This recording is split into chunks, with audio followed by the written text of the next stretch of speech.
Hello, I'm in a 2002 Toyota Avalon, and today I'm going to show you how you would add brake fluid. So first you open the hood, and then on the driver's side we'll pop over here. This is your brake fluid reservoir, and then on the sides you see markings for your minimum and your max.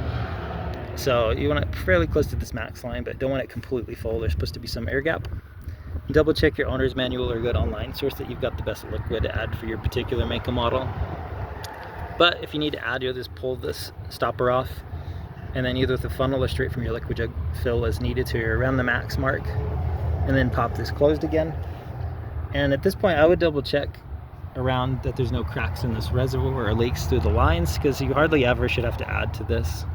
So good to double check there's no leaks that are causing this to run low. But that said, I hope this was helpful, and I hope you have a wonderful rest of your day.